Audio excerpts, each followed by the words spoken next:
Olá, mais uma vez, no âmbito da nossa disciplina de mestrado e doutorado da Faculdade de Direito Público, Arbitragem e Dispute Boards envolvendo a administração pública no Brasil, eu sou o professor Gustavo Justino de Oliveira, nós vamos dar início a um painel muito especial sobre arbitragem e advocacia pública. Nesse painel, nós temos aqui a doutora Paula Butti, que é a coordenadora do NEA, na AGU. Temos também o doutor Gustavo Schmidt, que é procurador do município do Rio de Janeiro e presidente do CBMA, e também, com alguns problemas de conexão, nós já queremos deixar claro aqui, mas acredito que tudo vai se estabilizar, o doutor André Rodrigues Junqueira, procurador do Estado de São Paulo, coordenador da assistência de arbitragens da PGE de São Paulo, e o nosso professor colaborador do nosso curso, que também integra esse painel, doutor Felipe Stefan, professor na PUC de São Paulo.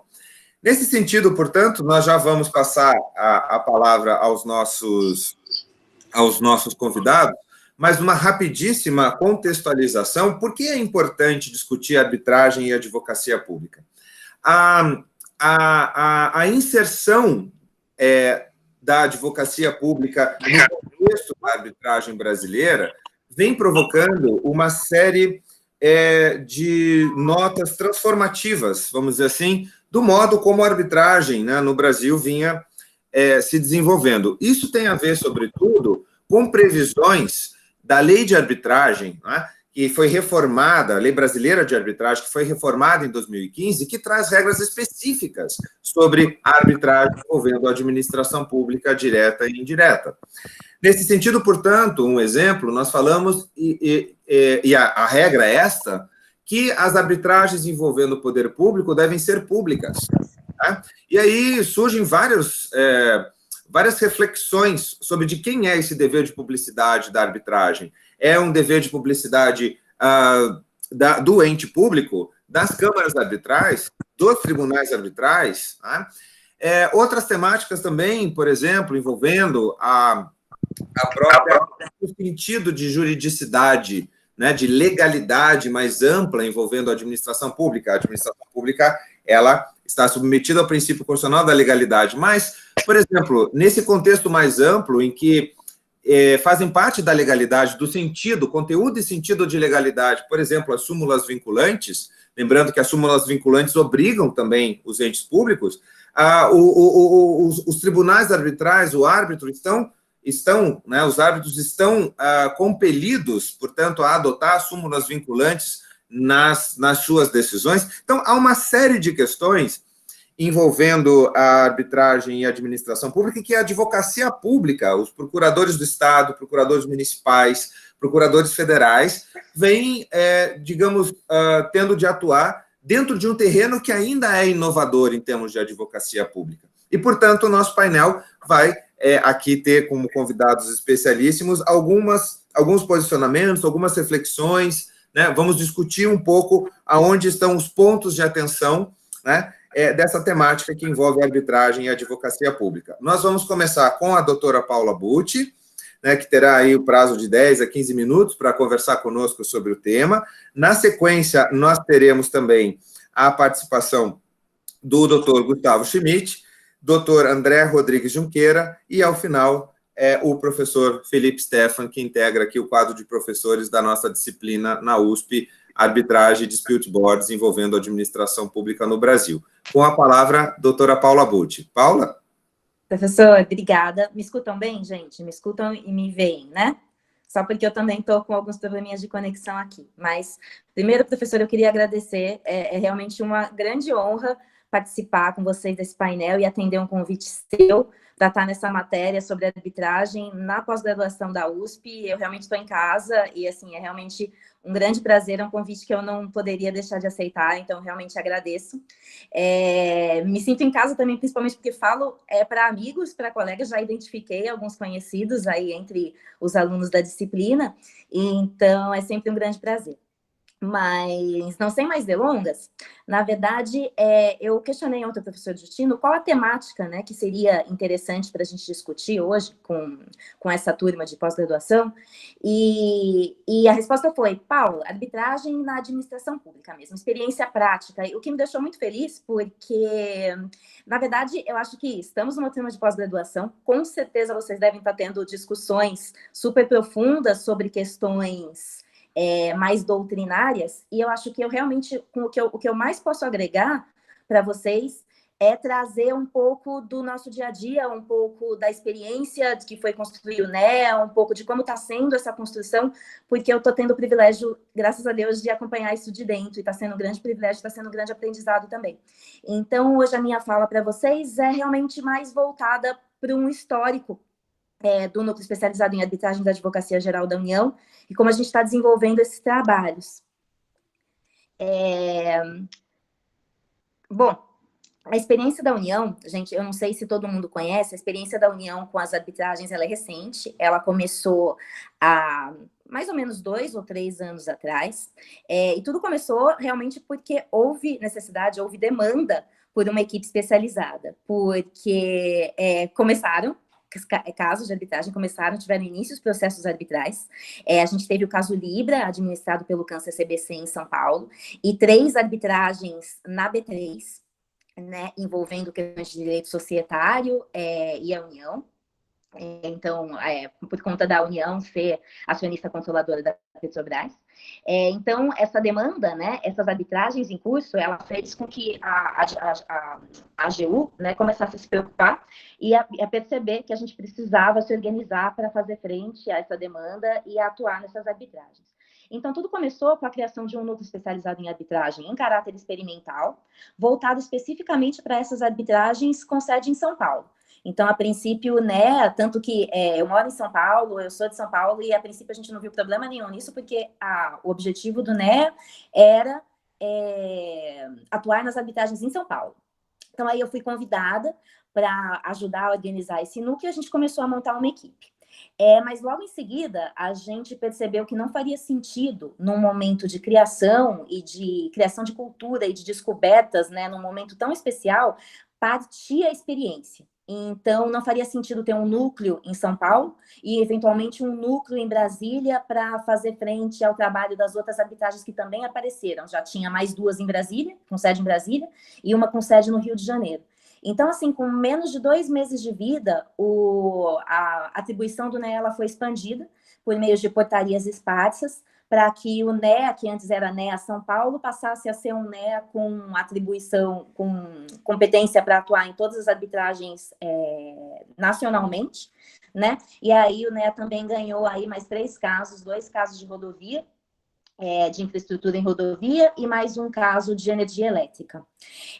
Naquela época, a gente não tinha uma equipe formada, né, ainda, então a gente atuava por meio de colegas designados para atuar nos processos especificamente, a gente chamava isso de equipe ad hoc, né, uma equipe montada especialmente para atuar naquele procedimento arbitral, o que, a despeito da qualidade dos colegas, porque todos os colegas que foram indicados para trabalhar eram colegas que tinham vontade de trabalhar, então foram equipes muito boas, mas porque esses colegas também tinham outras atribuições, era muito difícil de trabalhar, porque, afinal de contas, a arbitragem, ela demanda muito, né? Eu acho que quem tem experiência com a arbitragem sabe que a arbitragem demanda muito da gente.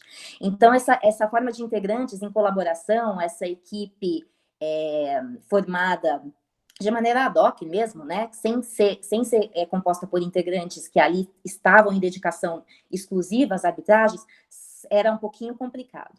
Então, a gente começou, aos poucos, a gente começou a evoluir esse regime para um regime de dedicação exclusiva. E deu certo, a gente conseguiu mobilizar a gestão da AGU, que entendeu a importância de colocar um time em dedicação exclusiva para trabalhar naquelas arbitragens, e a gente realizou um processo seletivo, e hoje o NEA conta com uma equipe comigo, né, e mais 5 integrantes, curiosamente são todas mulheres, mas são pessoas que estão se especializando muito e estão trabalhando muito, o que está sendo muito bom. Então, eu acho que esse primeiro desafio, e aí até falando em desafios, né, quais são os desafios da administração pública, eu acho que o maior desafio é realmente uma mudança de cultura e a percepção de que é necessário montar um time e destacar a força de trabalho para atuar nessas arbitragens, porque sem isso, realmente, a gente não consegue ter uma atuação condizente com a atuação dos grandes escritórios de advocacia que atuam nessas arbitragens, a gente não consegue fazer frente a essa demanda. Então, o fato da atual gestão da AGU ter percebido o quanto era importante destacar uma equipe para atuar exclusivamente com as arbitragens foi realmente muito importante e foi um salto na evolução do núcleo de arbitragem. Isso não significa... Então, hoje a gente tem, né, uma equipe com dedicação exclusiva. Isso não significa que a gente não tenha mantido as equipes ad hoc de alguma forma, mas hoje elas se transformaram. Hoje, o que acontece é que a gente tem a equipe do NEA e a gente trabalha muito em parceria, por exemplo, com as pastas ministeriais envolvidas. Então, nas arbitragens de infraestrutura, nas arbitragens de energia, atuam diretamente colegas que estão na consultoria jurídica do Ministério da Infraestrutura, no Ministério de Minas e Energia, e a gente monta uma equipe em parceria com esses colegas, porque apesar do NEA estar desenvolvendo uma expertise sobre arbitragem e processo arbitral, a gente entende que nada melhor do que colegas que tenham uma expertise profunda de mérito para compor essa equipe, né, e atuar nessas arbitragens.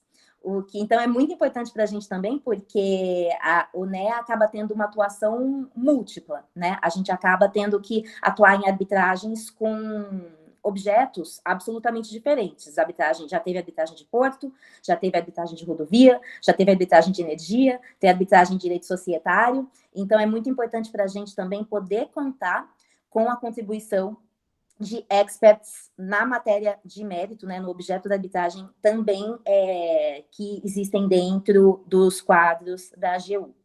E essa foi uma possibilidade que a gente, inclusive, fez constar da portaria do NEA, né? A portaria do NEA hoje é a portaria 320 do Advogado-Geral da União. Ela já completou um ano de vida em setembro desse ano, então faz um ano que o NEA é uma estrutura definitiva dentro da Advocacia Geral da União.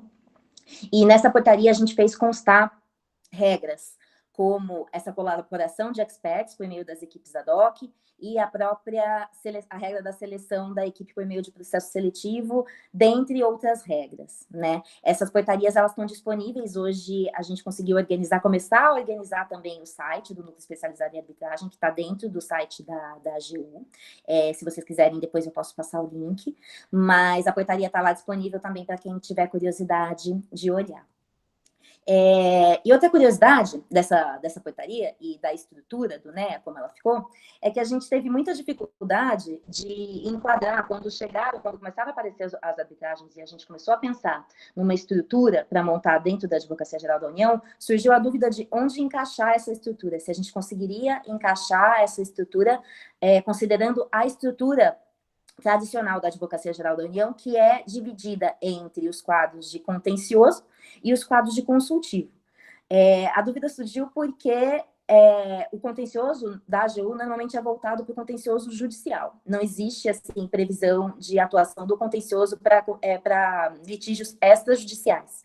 E, ao mesmo tempo, o consultivo, ele também é um braço da AGU voltado não para litígios, né, não para atuação em litígios. Então, ficou essa dúvida de onde a gente alocaria o núcleo especializado em arbitragem, e a solução, na minha opinião, para esse momento inicial, foi a melhor possível, porque o NEA ficou duplamente vinculado. Hoje, o NEA é vinculado à Procuradoria-Geral da União, que é o braço de contencioso, e é vinculado à Consultoria-Geral da União, que é o braço de consultivo, né? E com isso, a gente consegue, hoje, nesse momento de estruturação, ter a ajuda dos dois lados, o que é muito bom. A ajuda tanto para a estrutura, quanto para desenvolvimento de teses, quanto para desenvolvimento de entendimentos. Então, o contencioso, ele fica mais vinculado à atuação, principalmente à atuação nas arbitragens, que acaba, vez ou outra, implicando numa judicialização, então tem um vínculo muito forte com o contencioso, e o consultivo fica ali dando apoio para as teses, desenvolvimento das teses em concreto, teses em abstrato, que a gente tem desenvolvido nesse início, né, nesse pontapé inicial de formação dessa cultura de arbitragem dentro da Advocacia Geral da União. Então, bom, para já ir caminhando para o fim, professor, hoje a gente tem 5 processos arbitrais em curso, São 2 de rodovia, 1 de energia elétrica e 2 de direito societário. E a gente, nesses processos... uma coisa importante de dizer também. A gente faz questão também de trabalhar muito com o apoio de técnicos. A gente acha imprescindível atuar nesses processos não só com as equipes jurídicas, então a gente acaba formando grupos técnicos também no âmbito dos ministérios, principalmente das pastas ministeriais envolvidas, e esses grupos técnicos, eles atuam junto com a equipe jurídica do núcleo de arbitragem para fazer o apoio técnico, né, que normalmente os assistentes técnicos fazem quando a parte é privada. Então, a gente também vai com essa estrutura de apoio técnico, que tem dado frutos muito bons também. O grupo técnico que atuou no caso Libra foi excelente, deu super conta do recado, foi uma experiência super positiva que a gente está repetindo nos outros casos, que também estão tendo uma experiência muito positiva. Então, enfim, acho que isso é o que dava para falar de 10 a 15 minutos, professor.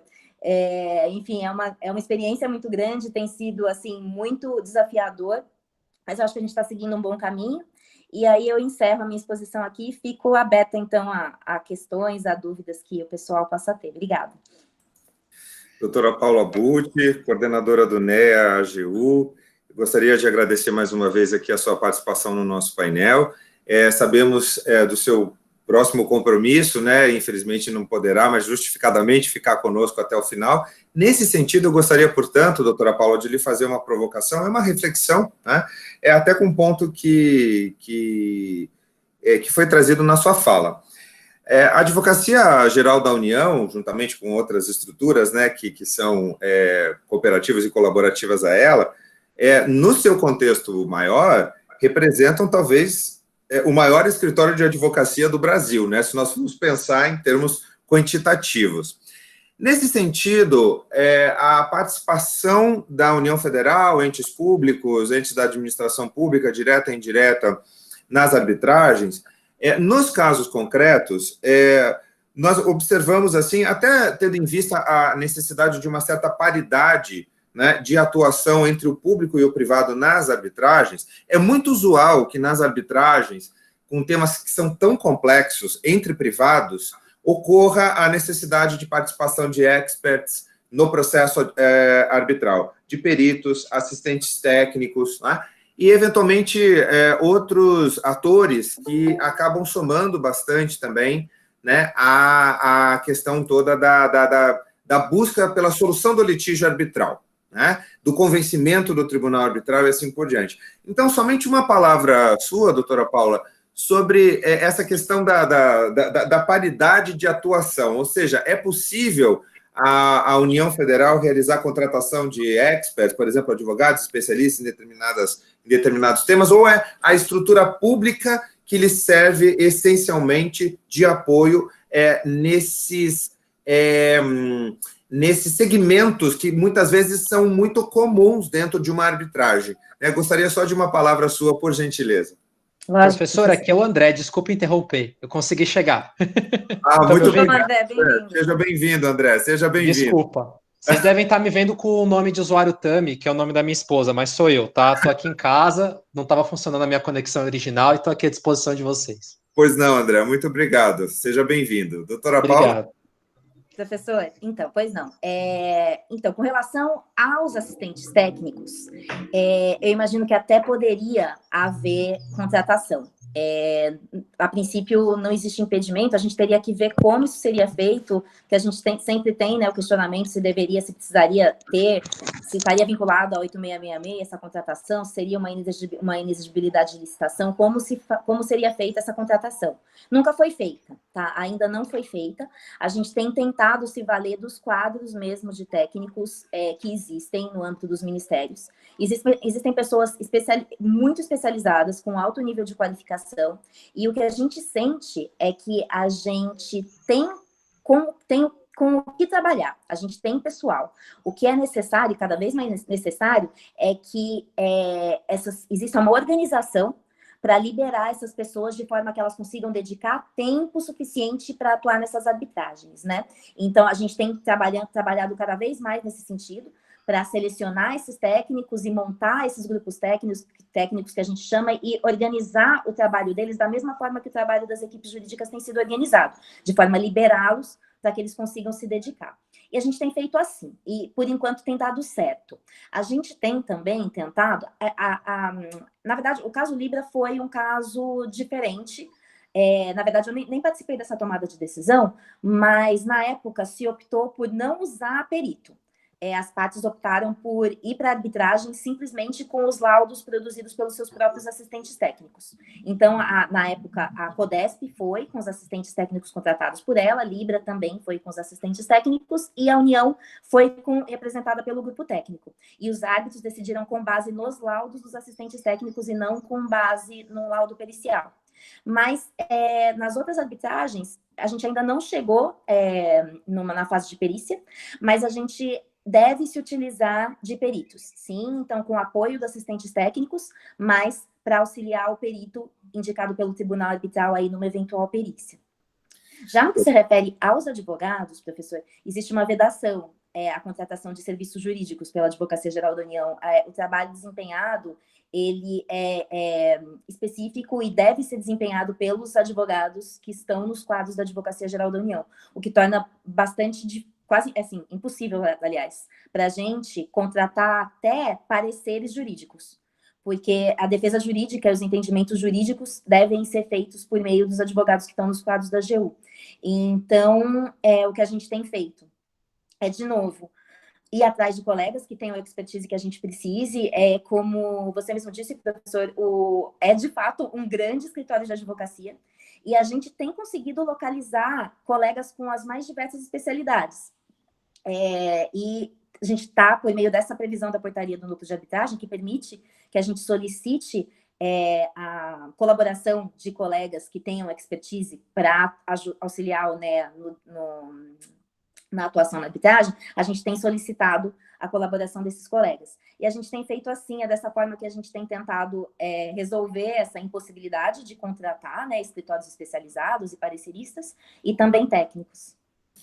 Doutora Paula, muito obrigado pelos seus esclarecimentos, foi excelente a sua participação, está convidada a ficar conosco, portanto, mas hoje sabemos que é um dia especialíssimo, né, para a doutora Paula, é aniversário dela hoje, portanto, receba aqui o nosso agradecimento, né, por estar aqui conosco nesse dia que lhe é muito especial, tornou o nosso dia também muito especial. Obrigada, agradeço professor. muito, doutora. Eu vou ficar muito mais um pouquinho e depois eu saio de fininho para não atrapalhar, tá? Fiquem muito à vontade, muito obrigado.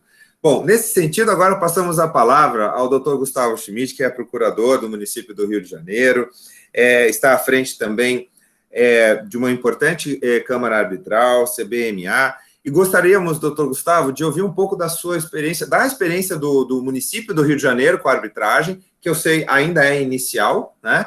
Mas da sua experiência também frente à CBMA, que vem se destacando aí como uma Câmara Arbitral que tem, dentro da sua especialidade, o tratamento dos litígios públicos, dos litígios administrativos. Com a palavra, doutor Gustavo Schmidt. Bom, em primeiro lugar, eu queria agradecer, professor Gustavo, pelo convite. É uma satisfação muito grande, uma alegria, como eu falei aqui, dividir com pessoas que eu admiro, que eu tenho tanto respeito. Fico muito feliz aí, queria deixar meus parabéns para você, doutora Paula. Você tem um dia muito especial. Eu sei que a parte menos legal do seu dia vai ser aqui com a gente. Eu espero que o resto do dia seja muito, muito, muito divertido, muito agradável, que você possa aproveitar. Agradecer também a presença aí do doutor André e desse grupo tão qualificado aí não de alunos, né, mas de parceiros aí de jornada. Eu fiz uma reflexão antes de fazer aqui a minha exposição e eu vou fazer o seguinte, professor, eu vou deixar algumas perguntas de cunho prático a respeito da PGM e do próprio CBMA para um momento ulterior, se houver interesse, e eventualmente algumas dessas questões vão ser abordadas no curso da minha exposição. Mas eu tenho hoje na minha reflexão sobre o tema arbitragem na administração pública, o foco das minhas preocupações mudou muito. Lá atrás, quando eu comecei a refletir, quando eu comecei a pensar sobre o tema, a grande preocupação é se seria viável emplacar uma uma nova cultura de solução de litígio na administração pública. Se seria viável ter a arbitragem como método de solução de conflitos. A fala da doutora Paula revela que a gente está num processo de transição, revela que, de fato, existe um movimento para que cada vez mais a arbitragem seja utilizada em âmbito federal, no âmbito da União, em âmbito estadual, tanto da Procuradoria do Estado de São Paulo como da Procuradoria do Estado do Rio de Janeiro. São 2 exemplos de 2 entes da federação que já regularam o emprego da arbitragem como método de solução de conflitos. E no âmbito dos entes municipais, principalmente dos entes das capitais, porque, evidentemente, a gente sabe que os municípios de menor porte eles teriam dificuldade, têm ainda dificuldade para lidar com esse método de solução de conflitos tão sofisticado como é o caso da arbitragem. Então, minha preocupação maior hoje não é se isso vai acontecer, mas é a qualidade de como isso vai acontecer. O que me preocupa muito, professor, é que o mau uso da arbitragem no seio, no bojo da administração pública, com o tempo, fragilize o Instituto e leve ao seu desuso. Então, é muito importante, e aí é uma percepção muito sincera sobre o assunto, de que a arbitragem ela seja empregada no seio da administração pública, no âmbito das procuradorias e da advocacia da União, de uma forma que respeite as melhores práticas internacionais, a fim de que, no final, o que a gente tenha seja um resultado eficiente, adequado do emprego desse instituto. Para eu falar um pouco sobre isso, ou seja, no final das contas, eu quero dizer o que a gente não deve fazer de jeito nenhum em termos práticos. Mas, para isso, eu quero assentar algumas premissas de cunho também prático e teórico que me parecem relevantes para a compreensão dessas minhas preocupações. E aí eu vou, nesses 15 minutos que eu tenho disponível, eu vou dividir a minha exposição em 3 partes. Uma primeira parte, bem breve, eu vou falar sobre o porquê do emprego da arbitragem na administração pública. A segunda é como fazer isso. E aí o conteúdo prático já começa a se revelar de uma forma mais evidente. E a parte final, que é a parte mais importante, é o que na minha percepção, hoje não deve se fazer peremptoriamente, de forma alguma. Tá? Bom, então, assim, começando aqui. E a melhor forma de responder o porquê do emprego da arbitragem com a administração pública, na minha percepção, é se colocar na posição do investidor que lida com o poder público. Tá? Um parceiro privado, um interessado em uma concessão, um interessado em um projeto de desestatização ou numa parceria de investimentos, e que ele basicamente se faz 2 perguntas quando ele decide aderir ou buscar uma contratação estatal. A primeira é o quanto ele pode ganhar. Essa é a pergunta natural, é a pergunta do empreendedor, é a pergunta do capitalista. Tá? Tem a ver com lucro. Qual é a taxa de retorno envolvida naquele empreendimento? Mas existe uma segunda pergunta que é tão ou mais importante que a primeira, que é o quanto ele pode perder. E quando o investidor, o parceiro privado, ele se pergunta o quanto ele pode perder, existe aí um elemento que é muito relevante no Brasil, sobretudo nas relações com o poder público, que é o chamado risco judicial. Esse risco judicial ele se revela de 2 maneiras diferentes. A primeira é o risco do tempo. Quem litiga com o poder público em geral, quem litiga com o município, com o Estado, com a União, em causas de maior dimensão econômica, de maior complexidade técnica, sabe que esses litígios eles nunca chegam ao final. Não, mas chega um dia, quem sabe daqui a 10 anos, 15 anos, às vezes 20 anos. Essa é a experiência de quem vive essa realidade. Nenhuma causa de 50 milhões, de 100 milhões, de 200 milhões, de 500 milhões ou de 1 bilhão que envolva o poder público se encerra com facilidade. Isso, por si só, já é um problema que tem um impacto significativo no custo de transação de qualquer relação contratual com o poder público. Evidentemente, o investidor ele olha para aquela relação, para aquela oportunidade e pensa, se tudo der errado, eu tiver que ir para a justiça para ver o meu direito satisfeito, isso vai demorar 10, 15, 20 anos. E, naturalmente, ele vai embutir no preço do contrato, no custo de transação, esse risco judicial, que é um risco de demora, um risco do tempo, que evidentemente impacta no preço de qualquer contrato. E aí, na verdade, o efeito primeiro é o preço subir. Agora, o segundo eventualmente afastar aqueles possíveis interessados desse, vou chamar aqui, mercado estatal. Muitos players muito qualificados não querem contratar com o poder público porque enxergam um risco judicial muito significativo. Agora, não bastasse isso, você tem um outro risco também judicial, que é o de neutralidade. Esse livro relativamente recente, Os 11, do Felipe Recon, do lado J, ele relata um episódio muito interessante em que os advogados que atuavam no caso envolvendo o crédito-prêmio de IPI, foram despachar com o ministro Eros Grau, e o ministro, então, na oportunidade, teria dito, isso é o que o livro diz, teria dito que, olha, doutor, esse caso aqui, ele, no final, ele pode representar um rombo de 200 bilhões de reais para a União.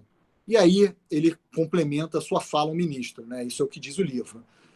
Não tem nenhuma chance de vocês ganharem isso aqui no Supremo Tribunal Federal. Esqueçam. Existe uma variável aí que tem sido muito ignorada pelos estudiosos, pelos especialistas no tema, ou ao menos subdimensionada, de que a verdade é que o Poder Judiciário Federal e as várias fazendárias em geral, elas, mais do que servirem como um espaço decisório para fazer justiça em relação aos conflitos que envolvam os entes da federação, tem uma função de proteção, uma certa função protetiva em relação ao Estado.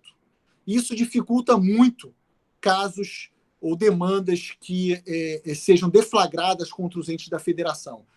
E mais uma vez, eu não estou falando aqui nenhuma novidade, mas isso, quem vive a experiência de advogar contra o poder público sabe que esses desafios existem e que são complexos.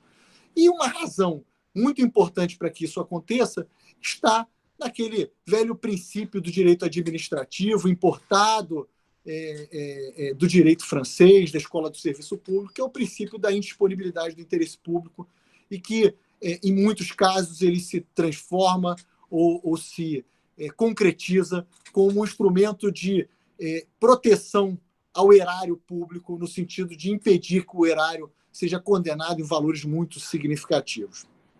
Bom, o efeito de tudo isso é um enorme aumento no custo de transação, um afastamento de players relevantes e uma redução da eficiência do próprio contrato administrativo, o que, no final das contas, acaba prejudicando o próprio cidadão, já que são gerados contratos mais ineficientes, contratos mais custosos, enfim, e com prejuízo ao próprio serviço público.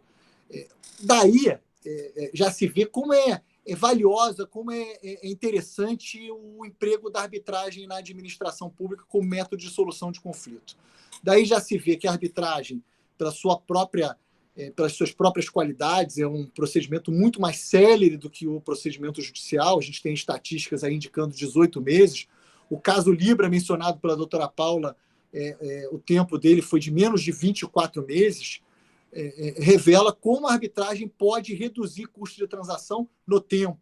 Além disso, e aí é um segundo aspecto que eu disse aqui, que tem sido bastante ignorado, é que, porque os árbitros são escolhidos para aquela causa, porque os árbitros eles são escolhidos para julgar um caso específico, em geral, eles não têm essa preocupação macro de quais os efeitos que aquelas decisões podem ter sobre o poder público como um todo. Eles estão analisando um caso em concreto.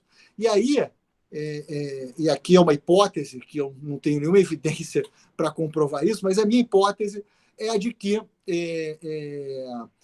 os árbitros tendem a ser mais neutros do que o próprio judiciário na solução de conflitos envolvendo a fazenda pública, sobretudo de conflitos em que envolvam uma maior dimensão econômica, como são os casos que são resolvidos por via da arbitragem. Agora, e aí eu passo a segunda fase das minhas reflexões aqui. Como, então, implementar? Quais são os desafios envolvidos na implementação da arbitragem na administração pública? eu já cheguei a agrupar esses desafios em 3 frentes diferentes, tá? Em um trabalho acadêmico. O primeiro deles é um fenômeno que não é estudado no ambiente jurídico em geral, mas é um fenômeno da área de negócios, reconhecido, identificado na área de negócios, principalmente no segmento dos estudos organizacionais, que é o fenômeno da resistência à mudança. O que se costuma dizer é o seguinte: é da natureza humana, é da essência do ser humano, que quando você apresenta uma novidade a ele tende a resistir àquilo. No campo da administração pública, isso ganha uma dimensão ainda muito maior, sobretudo em função aqui da matriz francesa do direito administrativo, que foi abeberada pelo ordenamento jurídico brasileiro. Quer dizer, o direito administrativo, o direito público no Brasil, ele sofre forte influência da Escola de Serviço Público e tem como um dos seus pilares a existência, o reconhecimento de um direito diferenciado, em que o poder público ele tem uma série de prerrogativas e privilégios que o diferenciam da esfera privada, do direito comum. Isso se reproduz claramente na atuação dos advogados públicos na esfera jurisdicional do judiciário, na justiça estatal. Então, o procurador ele tem lá prazo em dobro para recorrer, prazo para contestar, ele tem uma revelia inoperante, se ele deixar de contestar por algum motivo, por alguma razão, o juiz ele entende que não se presumem verdadeiros os fatos não impugnados. Se ele deixa de recorrer para causas a partir de um determinado valor, existe o reexame necessário, quer dizer, a questão de qualquer maneira vai ser levada à segunda instância. E aí surge uma preocupação muito grande por parte do procurador, que por que ele vai abrir mão disso? Para que ele vai para a arbitragem em que todos esses privilégios eles desaparecem e que você tem que se submeter a um método de solução de conflitos mais harmônico, mais igualitário, sem privilégios? E não bastasse tudo isso, ainda no campo dos desafios, a gente vive uma cultura, um direito administrativo do medo. Quer dizer, toda novidade que é implementada é um risco para o gestor, para aquele que está emplacando essa novidade. Então, é muito difícil você realmente transformar essa cultura da administração pública no âmbito da burocracia estatal para criar uma cultura de solução de litígio por arbitragem e que também permita a mediação e outros métodos alternativos extrajudiciais de solução de conflitos. Como fazer isso? Via, primeiro, muito treinamento. Isso eu tenho visto no âmbito das advocacias públicas em geral. Existe um esforço muito grande para conscientizar da adequação desse método de solução de conflitos, mas, além disso, mediante o emprego de uma regulamentação de qualidade que respeite as melhores práticas internacionais, mas que não ignore as especificidades da administração pública. Tá? O procurador do município, o advogado do Estado, o procurador do Estado, o advogado da União, quando eles recebem um processo novo, um processo que acabou de ser deflagrado, eles têm que obter as informações necessárias para se defender, para apresentarem a defesa em juízo. Enquanto o advogado privado ele pega o telefone, liga para o seu cliente, informa quais são as questões envolvidas, recebe tudo por e-mail, às vezes nos minutos ou nas horas subsequentes, o procurador ele tem que expedir um ofício, encaminhar o ofício para uma secretaria ou para um ministério. O ministério ou a secretaria, por sua vez, tem que encaminhar, redirecionar aquele ofício para o órgão competente. O órgão competente vai ter que localizar o processo administrativo que tratou daquele tema, vai ter que buscar as informações e defender e devolver essas informações todas por essa via burocrática, que é a via de atuação reconhecida por parte, no âmbito da advocacia pública em geral. Então, assim, é muito importante que essa regulamentação ela respeite essas especificidades da administração pública e, sobretudo, das procuradorias. Isso tem sido feito. Então, o decreto 10.025 é um decreto muito bem estruturado.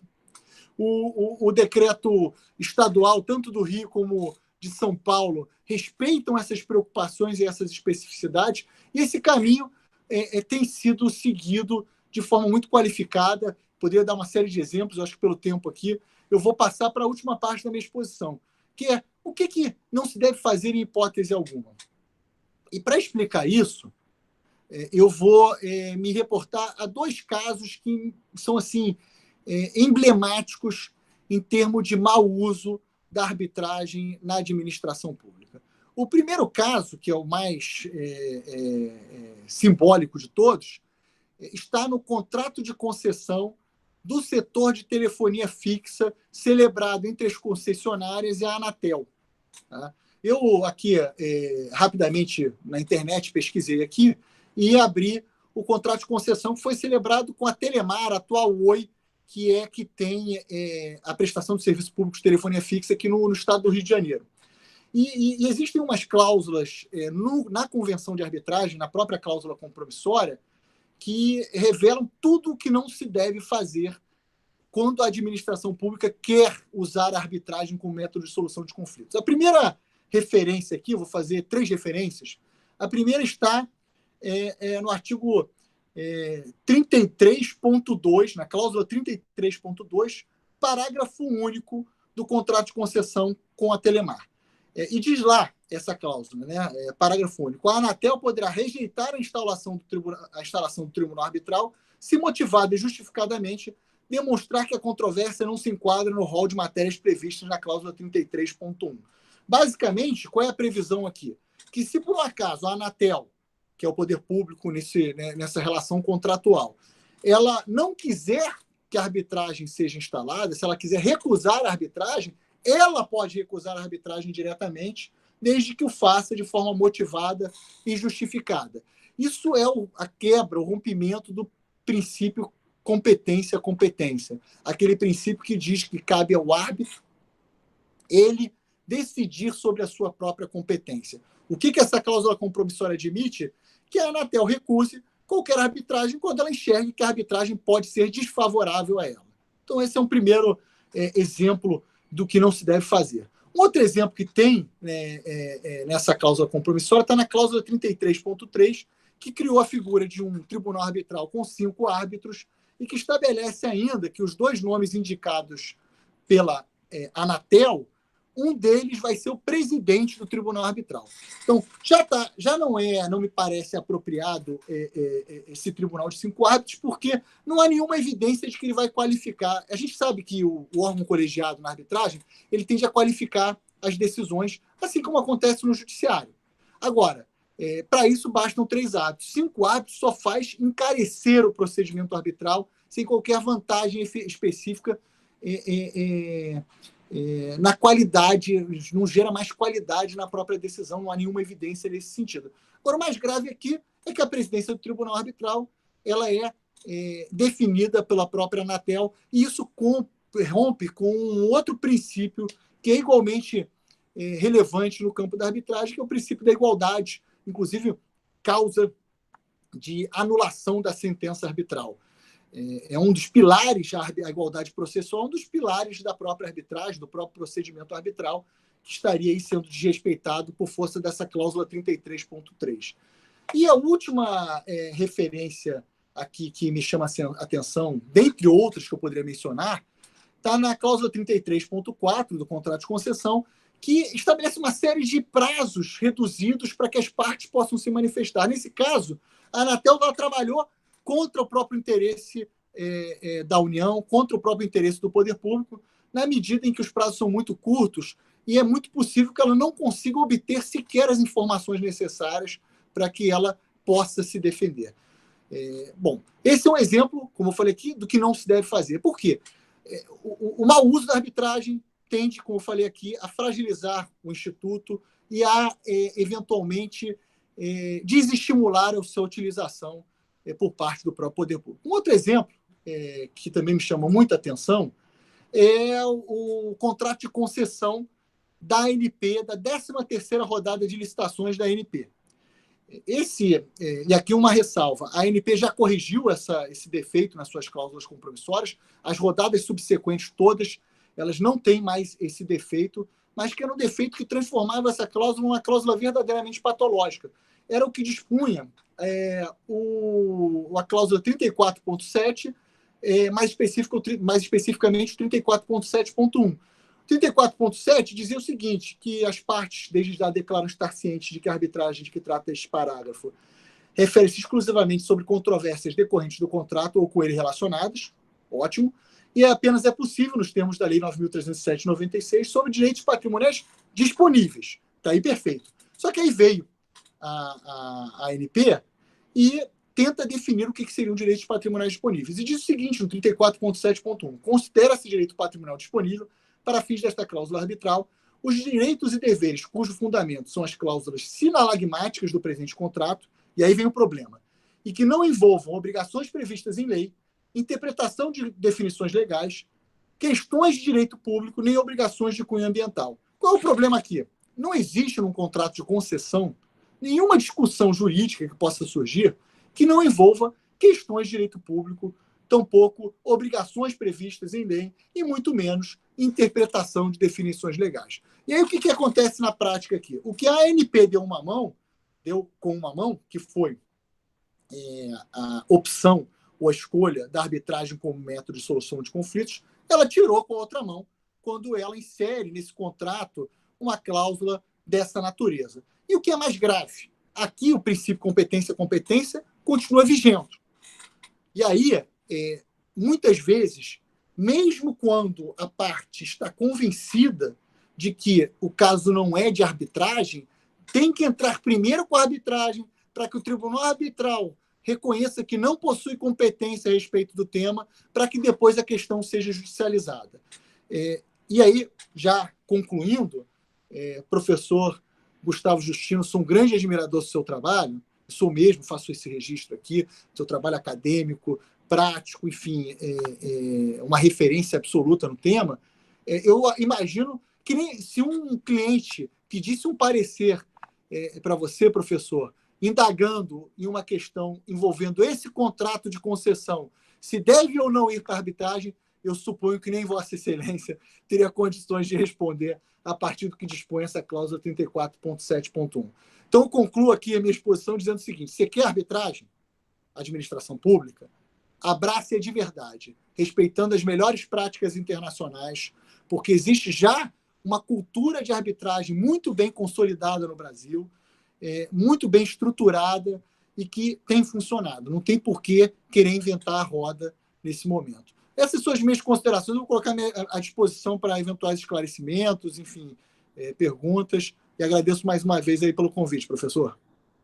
Doutor Gustavo Schmidt, nós que agradecemos a sua presença. Depois dessa exposição sobre os do's and don'ts, né, da arbitragem envolvendo a administração pública, faremos, após ouvirmos aqui o doutor André e também o professor Felipe, Stefan, gostaríamos de fazer uma última rodada, portanto, e aí fica agradecendo mais uma vez, né, a riqueza dos apontamentos aí da sua exposição, mas gostaríamos de saber também, para aproveitar mais a sua participação, sobre o momento da PGM do Rio de Janeiro envolvendo as arbitragens. Mas isso na rodada final aqui, né, depois de ouvirmos o doutor Felipe, agora o doutor André e também o professor Felipe. Muito obrigado, doutor Gustavo. Professor, vou interromper bem brevemente para dizer que eu estou indo, então, agradecer de novo. Obrigada, viu? Obrigada, gente. Obrigada, Gustavo. Obrigada, André. Obrigada, Felipe. Obrigada pelo convite. É um prazer participar com vocês. E, colegas, sempre um prazer. Muito obrigado, Paula. Aproveite o dia. Obrigado. Obrigado, Paula. Feliz aniversário. Obrigada. Tchau, tchau. Obrigado. Bom, nesse sentido, então, passamos a palavra agora ao doutor André Rodrigues Junqueira. O doutor André é mestre em Direito do Estado pela Faculdade de Direito da USP, procurador do Estado de São Paulo e atual coordenador da assistência de arbitragens da PGE de São Paulo. Doutor André, conte-nos um pouco dessa sua experiência riquíssima, não é? Frente às maiores arbitragens aí, né? Num contexto brasileiro, um conjunto de maiores arbitragens envolvendo a administração pública no país. Gostaríamos de saber um pouco mais sobre a sua trajetória. André? Bom dia a todos. Obrigado, professor Gustavo Justino, pelo convite. Para mim é uma honra enorme estar aqui com colegas qualificados. Eu vejo aqui pela tela que tem vários amigos meus aqui acompanhando essa aula. Agradeço também ao Gustavo Schmidt pelas palavras. Muito clara a sua exposição, concordo do começo ao fim com ela.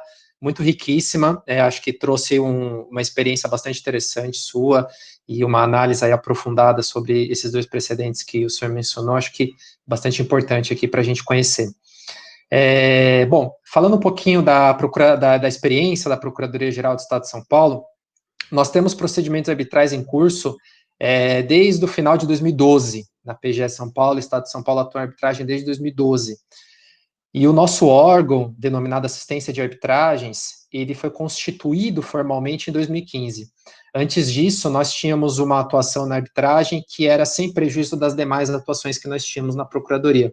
Então, nós não tínhamos um órgão criado especialmente para isso, nem pessoas especialmente designadas para isso. A partir de 2015, foi promulgada a Lei Complementar 1270, que é a nova lei orgânica da PGE São Paulo, que criou a assistência de arbitragens. Então, criou um órgão específico na nossa instituição, exclusivamente voltada à representação do Estado de São Paulo em procedimentos arbitrais. Hoje esse órgão ele é coordenado por mim, e nós temos alguns outros grandes colegas, muito qualificados, que também atuam nesse órgão, como o Bruno Lopes Menha, doutorando pela USP também, o doutor Iago Oliveira Ferreira, a doutora Eugênia Marola, e também o doutor Cláudio Henrique Ribeiro Dias. Então nós temos um time hoje que é pequeno, de fato, é um time enxuto, mas é um time que hoje está direcionado à representação do Estado de São Paulo nos seus procedimentos arbitrais. Nós temos hoje 5 procedimentos já encerrados, temos 5 procedimentos em curso como parte, e também temos uma atuação em 4 outros procedimentos arbitrais na modalidade interventiva, seja como terceiro interessado ou como amicus curiae. As nossas arbitragens hoje, elas representam um passivo de 5 bilhões de reais, aproximadamente. Então, são poucos processos, mas eles representam um montante bastante elevado. E a assistência de arbitragens, que é o nosso órgão da PGE São Paulo, além de ter a atribuição de representar o Estado de São Paulo nos seus procedimentos arbitrais, nós também exercemos um trabalho consultivo, auxiliando o Poder Executivo, tanto a administração direta quanto autárquica, na redação das suas cláusulas compromissórias, na celebração de compromissos arbitrais, quando for necessário, ou retirando qualquer dúvida, elaborando pareceres a respeito de temas conexos à arbitragem ou até mesmo de outros métodos de solução de litígios. Então, é um trabalho bastante árduo, muito complexo da nossa parte, e nós estamos tentando estabelecer algumas estratégias, alguns critérios de governança para aprimorar o nosso trabalho, sempre recebendo sugestões dos colegas e tentando fazer o melhor possível dentro das nossas condições. E foi dentro desse espírito que nós elaboramos a minuta de decreto, que foi aprovada posteriormente pelo chefe do Poder Executivo, que é o decreto estadual 64356, de 2019. Um decreto específico que regulamenta o uso da arbitragem pela administração pública do Estado de São Paulo. Nós nos valemos já de experiências anteriores, como o decreto do Estado do Rio de Janeiro, que é anterior ao nosso, a Lei Mineira, que também é anterior à nossa, e fizemos esse decreto, submetemos à consulta pública. Esse decreto ele contou com ampla participação da sociedade civil, inclusive do próprio professor Gustavo Justino e do Felipe Stefan. Cerca de 70% das contribuições foram incorporadas na minuta final do decreto, e hoje ele regulamenta tanto a parte de redação de cláusulas compromissórias, quanto a própria atuação da Procuradoria-Geral do Estado nos seus procedimentos arbitrais, e trata sobre 2 institutos específicos que eu quero tratar aqui, e que também geram um trabalho adicional para a gente, mas que geram um conforto também para o investidor, e para as câmaras arbitrais, para os árbitros, e para a governança em geral dos métodos de solução de disputas pela administração pública paulista. Um deles é a figura do cadastramento das câmaras de arbitragem. Então, nós criamos essa figura, que também é presente no Estado do Rio de Janeiro, e a União agora também está em vias de regulamentá-la, através do decreto 10.025 e de um outro decreto específico que está sendo preparado para isso. Então, nós temos esse procedimento, que é um procedimento bastante simplificado, que faz o exame do cumprimento de determinados requisitos mínimos pelas câmaras arbitrais que estejam interessadas em administrar conflitos relativos a contratos celebrados pela administração pública paulista, e basicamente ela deve cumprir alguns requisitos formais naturais de todos que contratam com a administração pública, ainda que a relação do Estado com a Câmara não seja propriamente um contrato, mas envolve o recebimento de recursos públicos. Então ela deve comprovar que não está inscrita no CADIM, que ela tem regularidade formal e constituição jurídica adequada, e ela também deve comprovar requisitos que são um pouco mais subjetivos, mas que nós procuramos objetivar no decreto, demonstrando a sua experiência na administração de litígios e também a experiência específica na administração de litígios com administração pública e litígios de alto valor. A experiência tem sido bem sucedida, a consulta pública que nós fizemos previamente à promulgação do decreto elogiou bastante as previsões que nós trouxemos e apresentaram alguns pedidos de complementação que foram acatados, e hoje as principais câmaras em atuação no estado de São Paulo estão cadastradas por nós, né, que é a CCI, o CAN-CCBC, a Fiesp, a ANCHAM e a Camarb. São essas as câmaras que nós temos hoje cadastradas. E a escolha da Câmara de Arbitragem no caso concreto, quando surge o litígio, é feita pelo requerente da arbitragem, que na grande maioria das vezes é o próprio privado que apresenta um requerimento de arbitragem para nós. Então, a despeito dessa relação com a Câmara não ser propriamente uma relação contratual, durante muito tempo se questionou se haveria necessidade de se fazer um procedimento de licitação, ou uma dispensa ou inexigibilidade de licitação para a escolha da Câmara. Isso gerou muita insegurança jurídica durante alguns anos, anteriormente à promulgação do nosso decreto. Antes disso, nós mesmos chegamos a fazer uma inexigibilidade de licitação para a seleção de Câmara, justamente para trazer um certo conforto para o gestor público, adotando uma posição mais conservadora à época, dada a inexistência do decreto. Mas hoje, com a previsão do decreto e com a disseminação desse Instituto do Cadastramento por outros órgãos públicos, a situação está razoavelmente confortável e a gente acredita que haverá aí uma concordância dos órgãos de controle com a adoção desse instrumento. Ainda não existe nenhum pronunciamento do Tribunal de Contas do Estado sobre isso, acredito que pelo TCU também não, porque a União ainda não adotou formalmente a figura do cadastramento, mas ele tem sido muito elogiado pela doutrina e tem dado muito certo, isso que é importante, né? Então ele tem funcionado. Os requerentes das nossas arbitragens estão selecionando as câmaras, dentre as câmaras cadastradas, e isso não tem gerado grandes problemas, ao contrário da União, em que o decreto prevê expressamente que a antecipação das custas é sempre feita pelo setor privado. No caso do decreto paulista, não existe previsão dessa natureza, então nós temos feito o pagamento da nossa quota-parte, tanto dos procedimentos arbitrais, como de eventuais outras despesas aí necessárias à administração do litígio. Bom, o nosso decreto também dispôs sobre publicidade, né? Então, durante muito tempo houve uma dúvida sobre como deveria se dar essa publicidade na administração pública relativamente aos seus procedimentos arbitrais, a quem caberia, se a Câmara Arbitral deveria fazer essa publicidade, o Tribunal Arbitral ou as partes, né? Até hoje essa dúvida ainda existe e posições doutrinárias aí para todos os lados. O nosso decreto fez uma opção de que a administração pública ela vai conferir a publicidade aos procedimentos arbitrais, e a gente tem feito isso. Então, a Procuradoria-Geral do Estado de São Paulo instituiu o site da assistência de arbitragens, que fica no endereço www.pge.sp.gov.br, e lá você tem acesso a todas as informações sobre os nossos procedimentos em curso. Inclusive, eu vi que algumas leituras desse curso foram retiradas ali do nosso site, fiquei muito feliz aí em verificar. Então, a gente tem feito a administração dessa publicidade, disponibilizando aí todos os dados para a sociedade civil interessada. Eu verifiquei que o Dr. Gustavo Schmidt fez uma exposição muito interessante sobre vantagens e desvantagens da arbitragem, o que pode ser feito, o que não deveria ser feito, e eu estou muito de acordo com tudo que foi apresentado, inclusive com as críticas que ele fez em relação à escolha pelo Poder Judiciário para contratos na área de infraestrutura, os riscos e os problemas e os custos de transação gerados por uma escolha como essa, e demonstrando a vantagem de se selecionar a arbitragem. Mas apenas para trazer um certo contraponto aqui a esse debate, acho que é importante a gente pensar em outros argumentos também e refletir um pouco a respeito. Eu também queria fazer algumas considerações sobre alguns problemas que a gente enfrenta. A gente sabe que a arbitragem é um instituto muito importante, muito relevante. Eu sou um dos entusiastas do tema, foi o tema da minha dissertação de mestrado, orientada pelo professor Gustavo Justino, que foi publicado em livro. Mas o nosso cotidiano, a gente verifica que a arbitragem não é um instituto perfeito. Ele tem os seus problemas, ele tem as suas dificuldades, ele tem as suas vicissitudes, que acho que é importante que a gente analise e reflita um pouco a respeito, e tente superá-las ou melhorá-las de alguma forma. Então, o que eu tenho visto na minha atuação prática, que tem me preocupado, é justamente uma perda de uma das vantagens que normalmente a gente aponta e sempre verificou com o uso da arbitragem, que é a possibilidade de seleção de um jogador especializado no tema e que tenha disponibilidade de tempo e que dê uma atenção específica para aquele conflito.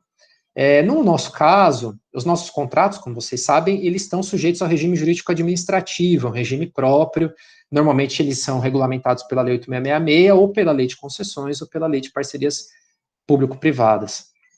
E o mercado de arbitragem brasileiro hoje, ele é composto por alguns profissionais, é um mercado um tanto quanto restrito, e muitos desses profissionais não têm a adequada formação na área de direito público, então eles não conhecem as especificidades dos contratos administrativos e dos contratos celebrados pela administração pública. Nas nossas indicações, a gente sempre privilegia a indicação de pessoas que tenham essa especialidade, mas os nossos tribunais são formados por 3 pessoas, então em muitos casos a gente acaba se decepcionando um pouco em verificar a ocorrência desse problema, de ter um tribunal formado por pessoas que não têm o conhecimento das especificidades que regulamentam aquele contrato que está em julgamento. E outro problema também que a gente tem enfrentado é justamente uma decepção, quando a gente tem a expectativa de que vai haver uma análise bastante cuidadosa e aprofundada daquele caso, e a gente verifica, por exemplo, que alguns árbitros são compostos, alguns tribunais arbitrais são compostos por árbitros que estão em 40, 50 procedimentos arbitrais, além de exercerem várias outras atividades profissionais. Então, isso tem me preocupado bastante. Eu estou muito atento a isso nas indicações que a gente faz. Existem, felizmente, exceções nesse mercado. O professor Gustavo Justino é uma delas, que não tem esse perfil de pegar tudo quanto é arbitragem que aparece e que tem uma atuação bastante focada na área de direito público, é um especialista no tema, nacionalmente consagrado. Mas o caso do professor Gustavo não é a realidade hoje do mercado de arbitragem, infelizmente. Então, eu tenho me preocupado um pouco com isso, e eu acho que todo mundo que atua em arbitragem, não sei se todos concordam comigo, mas aqueles que compartilham dessa preocupação precisam, de alguma forma, movimentar, fazer alguma coisa para que os tribunais arbitrais, as pessoas hoje envolvidas com arbitragem, também sejam as pessoas que tenham um conhecimento maior sobre o regime jurídico administrativo e que estejam em condições de avaliar um contrato celebrado pela administração pública com todas as suas especificidades. E quando eu falo especificidades aqui, eu não estou falando de privilégios ou prerrogativas processuais, nada disso. É simplesmente o conhecimento adequado sobre os institutos previstos na legislação que rege aquela contratação. Então, instrumentos de garantias próprios pela administração pública, sistemas de encerramento natural, encerramento antecipado de contratos administrativos, sistemas de remuneração de uma PPP, como funciona a figura de financiamento, como funciona a figura do aporte de recursos, todas essas questões que estão previstas, né, nos nossos litígios e que, às vezes, os tribunais não têm conhecimento, né? Então, assim, o mercado de arbitragem brasileiro tem sido composto por pessoas que são arbitralistas, né? Então, pessoas muito focadas em procedimento, no conhecimento do regulamento das câmaras, e que muitas vezes acabam não se aprofundando nas questões de mérito. Isso tem me preocupado bastante. É claro que a falta de conhecimento também é presente no Poder Judiciário, nas suas várias instâncias, a gente verifica isso. Mas eu acho que a arbitragem justamente tem que vir para fazer um contraponto a isso e provocar um incremento de qualidade nas decisões. Então, eu deixo aqui um pouco isso a título de provocação para o debate. Não sei se todo mundo concorda comigo, porque é um tema bastante polêmico, não é uma experiência vivenciada por todos, mas as considerações iniciais que eu tinha são essas, e eu me coloco inteiramente à disposição para a gente debater. Eu acho que mais importante do que eu ficar aqui falando é a gente debater os problemas concretos aí e tentar achar soluções de aprimoramento. Muito obrigado. Doutor André Rodrigues Junqueira, muito obrigado pelas suas provocações, reflexões, acrescenta muito aqui ao nosso painel, assim como as reflexões do Dr. Gustavo Schmidt. Vou fazer duas provocações nessa linha das provocações abertas, não é, doutor André? Só para a sua reflexão, e após a fala do professor Felipe Stefan, que vai finalizar, portanto, aí o nosso painel, nós podemos fazer uma rodada para ouvi-los mais uma vez, né? Tanto o doutor André como também o doutor Gustavo Schmidt. Uma provocação que eu faço de caráter mais geral, e aí estendo também ao doutor Gustavo Schmidt, se puder fazer alguma fala a respeito na nossa rodada. Doutor André, qual é a expectativa da PGE em relação a eventual aumento do número de arbitragens como uma consequência de eventuais também desequilíbrios econômico-financeiros causados pela pandemia Covid-19? Então, assim, uma fala, por gentileza, né, do doutor André e também do doutor Gustavo, na realidade ali da PGM do Rio de Janeiro, se há uma expectativa em torno desse aumento quantitativo, né, das arbitragens, ou não, envolvendo a pandemia Covid-19. E aí uma pergunta mais específica à realidade da PGE de São Paulo, mas do Estado de São Paulo, doutor André. É conhecida a cláusula padrão de arbitragem, né, da PGE de São Paulo, já há algum tempo, né, e ela foi muito trabalhada por um grupo que me parece ser muito a essência hoje dessa coordenação atual, né, da arbitragem, né, na PGE de São Paulo, mas se a existência de uma cláusula padrão, ela ainda funciona, quais seriam os efeitos dessa cláusula padrão, por exemplo, no âmbito, né, do Estado de São Paulo, envolvendo a administração direta, se envolve também a indireta, e nós temos conhecimento de uma cláusula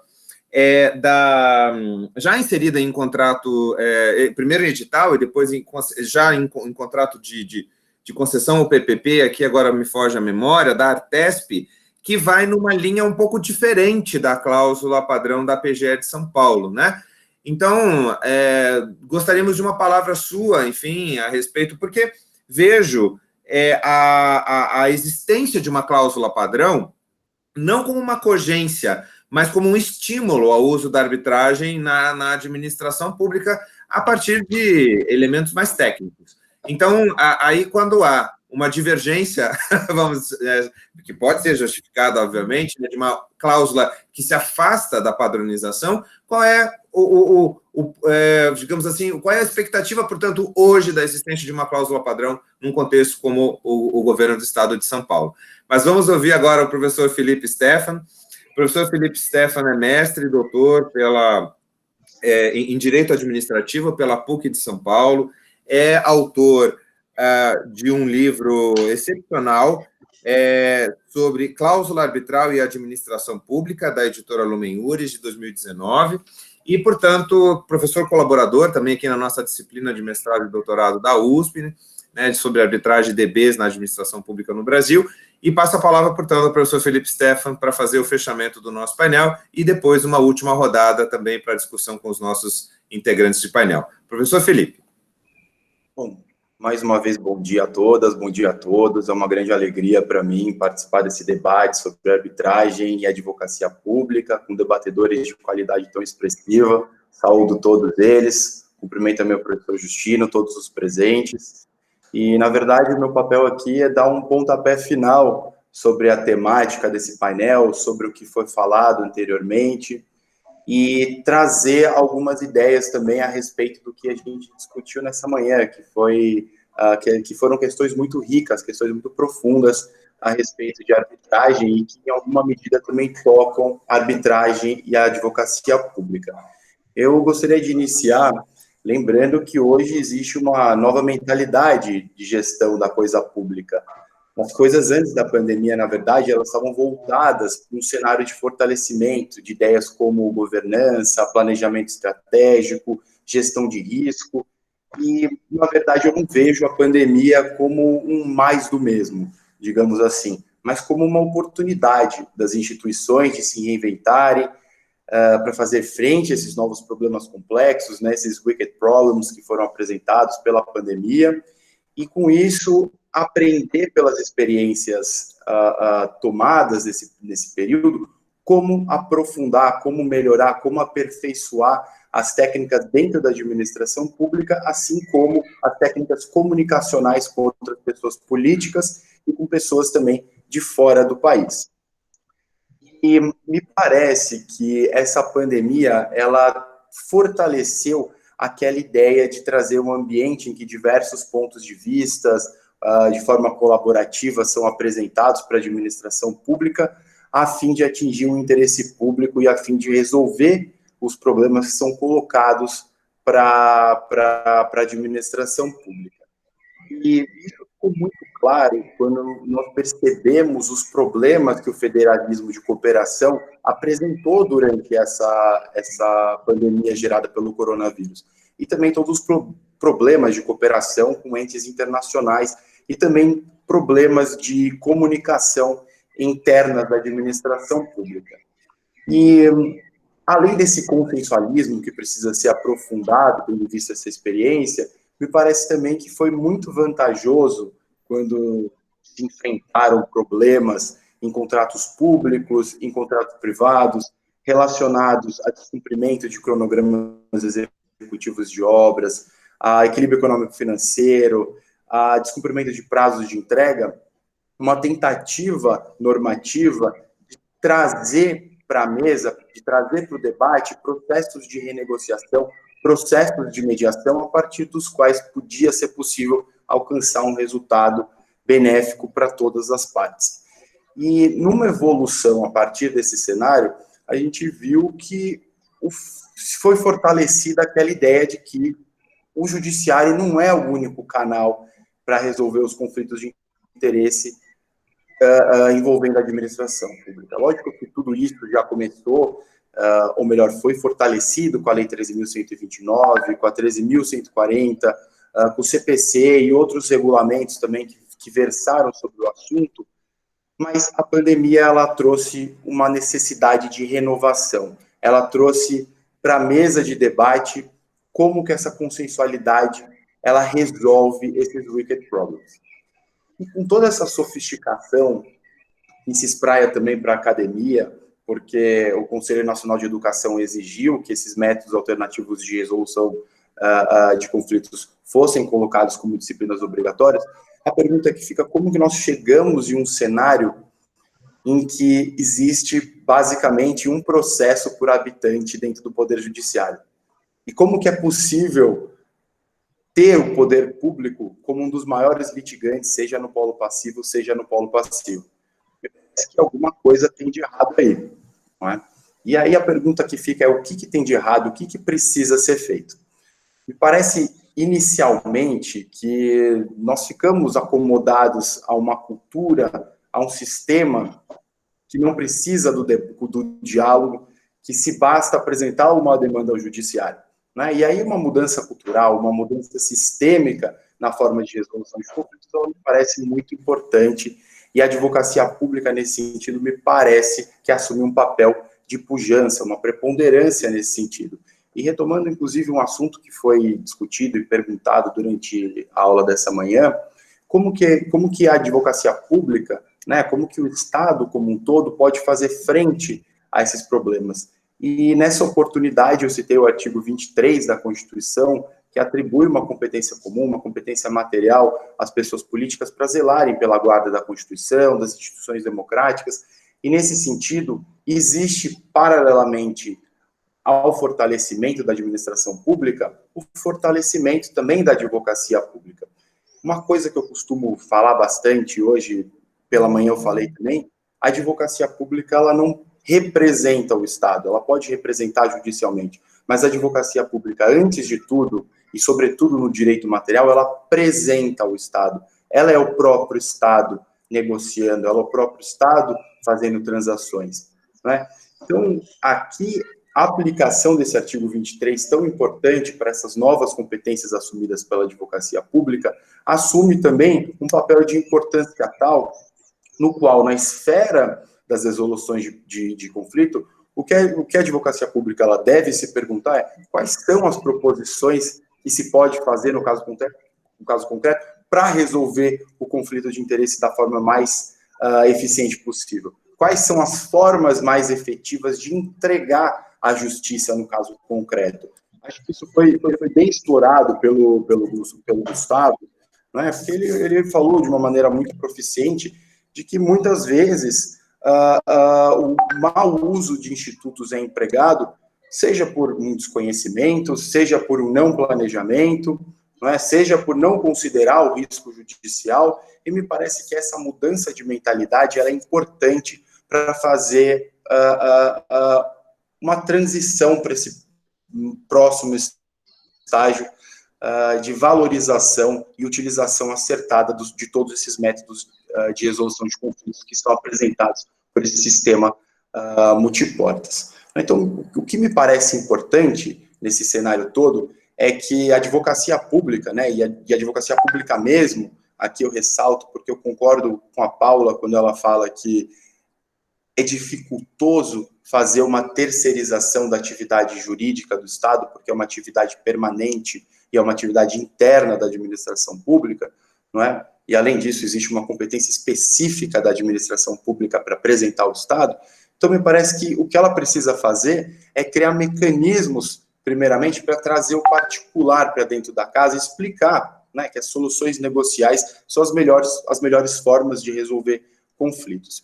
Um exemplo interessante que eu ouvi em outra oportunidade de um advogado público foi de que, em uma oportunidade em que seria construído um VLT nesse município, o que eles fizeram foi se apresentar em campo junto com uma equipe multidisciplinar, as pessoas que seriam afetadas por essa desapropriação, e explicar para elas, no tete-a-tete, o que estava acontecendo, e também que as formas de resolução consensual seriam mais rápidas e mais benéficas para eles.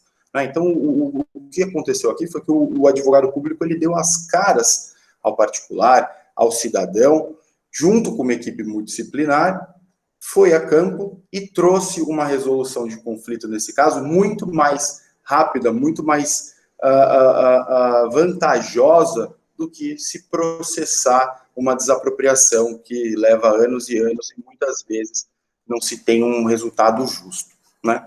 E nesse panorama geral de ampliação e fortalecimento da consensualidade, me parece também que é preciso que a advocacia pública ela crie mecanismos para que essas ações e recursos judiciais não sejam apresentados caso, por exemplo, haja uma jurisprudência firme contrária à tese a ser apresentada inicialmente pela advocacia pública. Acho que, nesse sentido, precisaria mudar a lógica de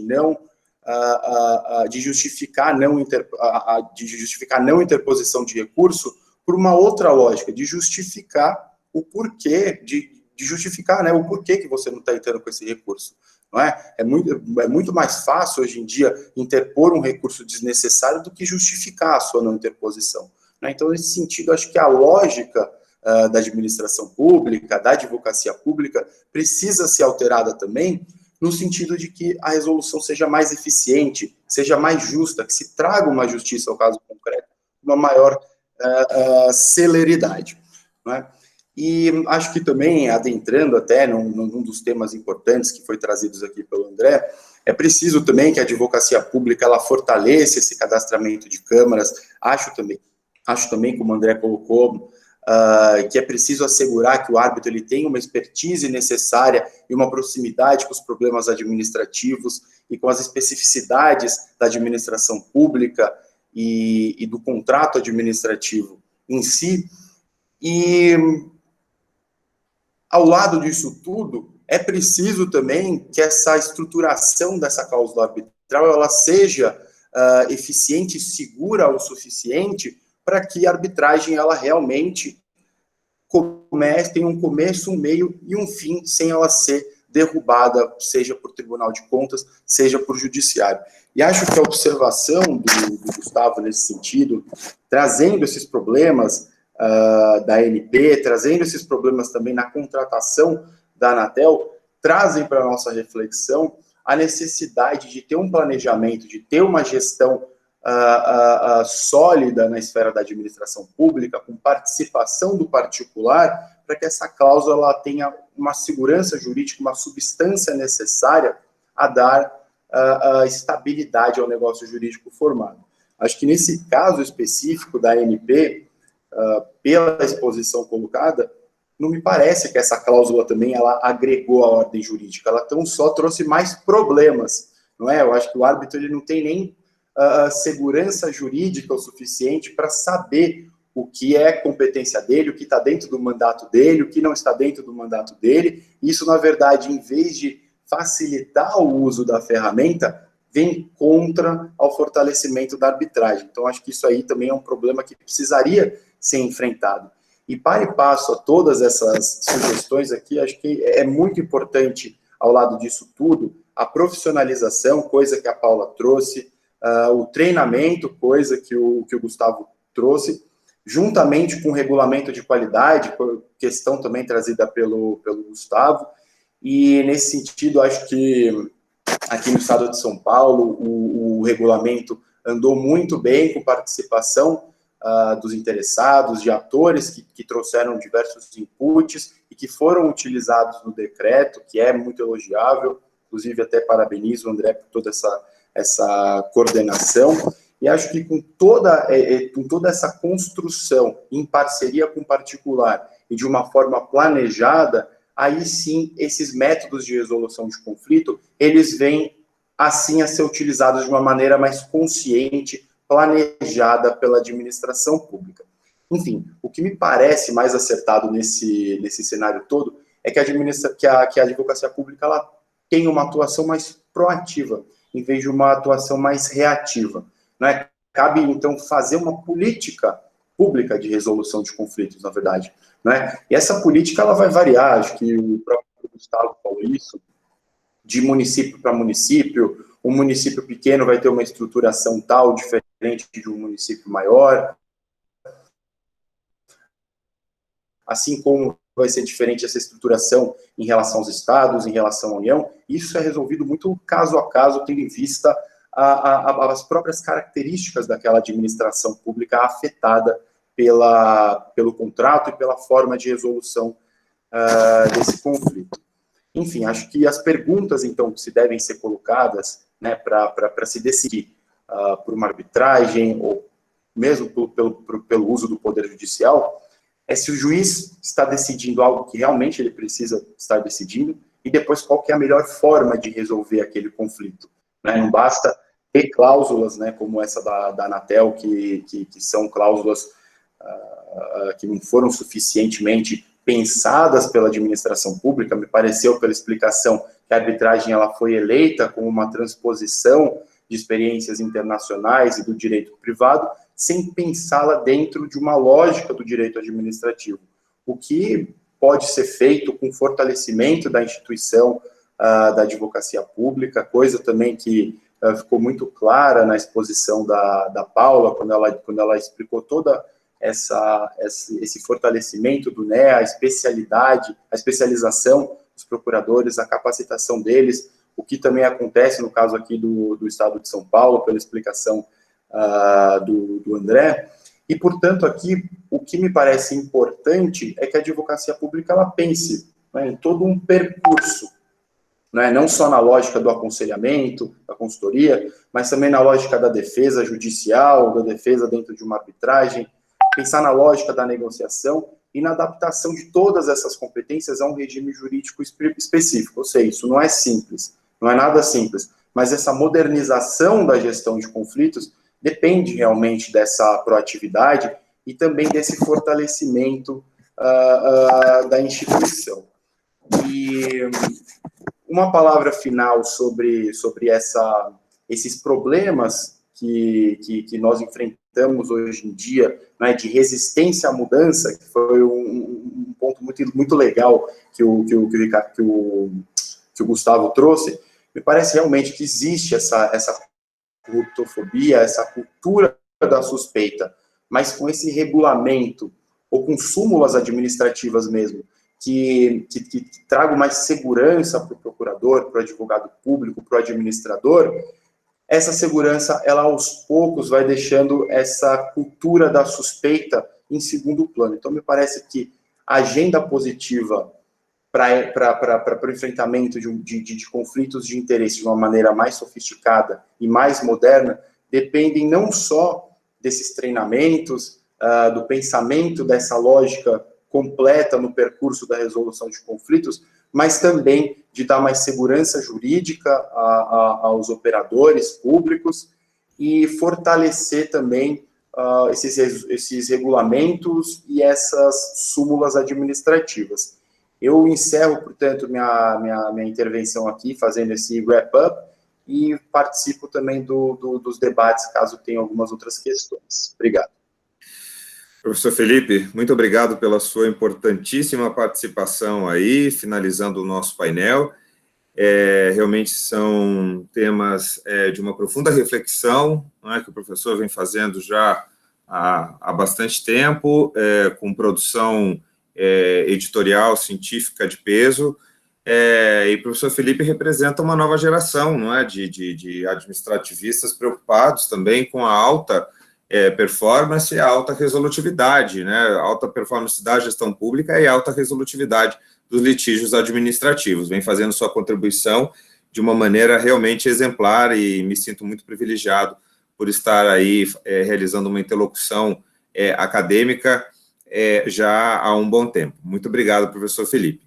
Nós já estamos aqui com o nosso tempo bem avançado, né? E nesse sentido, eu pediria então ao doutor Gustavo e ao doutor André que fizessem aí uma última intervenção para nossa felicidade, mas bastante concisa em relação às poucas provocações que fizemos, para que então possamos finalizar o nosso painel. Doutor Gustavo, e na sequência já, doutor André.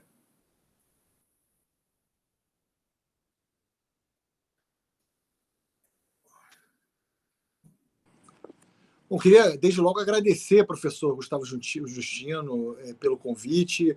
Saiba que você tem um amigo aqui, se precisar, estarei sempre à disposição. Também dizer que é uma satisfação muito grande aí dividir essa conversa com essas grandes feras aí, André, Felipe, enfim, e agradecer a todos os participantes.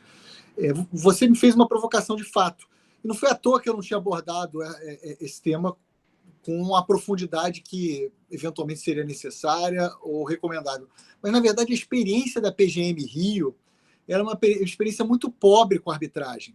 O primeiro caso que se tem notícia, na verdade, virou um precedente relevante no final, já data de quase 2 décadas, foi o caso Guggenheim, né? Lá, isso há quase 15, 16 anos atrás, o então prefeito César Maia, no Rio de Janeiro, assinou um contrato com a Fundação Guggenheim para receber um museu ali onde hoje fica o Museu do Amanhã, na região portuária. Era um projeto importante de revitalização daquela região e o contrato estabelecia, ou tinha uma cláusula compromissória. Quando surge, então, um conflito, não entre a prefeitura propriamente, entre o município e a Fundação Guggenheim, mas uma ação popular que pede a anulação do próprio contrato, e um dos fundamentos era exatamente a nulidade da própria cláusula compromissória, que nulificaria o contrato como um todo. Um argumento que hoje ele não teria jamais, eu não consigo vislumbrar ele sendo recebido de forma como ele foi recebido na época, mas o fato é que o Tribunal de Justiça do Rio de Janeiro, na ocasião, reconheceu tanto a nulidade da cláusula compromissória como do próprio contrato, inviabilizando aquele projeto estatal na época. E existem outros argumentos, não direito arbitral propriamente, mas argumentos de direito público que foram, enfim, trazidos na época. Hoje, existe um caso, uma arbitragem em curso no âmbito da Procuradoria do Município. É um caso que, curiosamente, envolve a PPP do Porto Maravilha, um caso multibilionário. A PGM Rio ela não regulamentou, nem o município regulamentaram o emprego da arbitragem na administração pública, não existe um decreto regulamentador, muito embora tenha sido elaborado esse decreto ele se encontra no gabinete do prefeito para eventual assinatura. Não acredito que isso vá acontecer nesta gestão, se isso acontecer será na próxima gestão.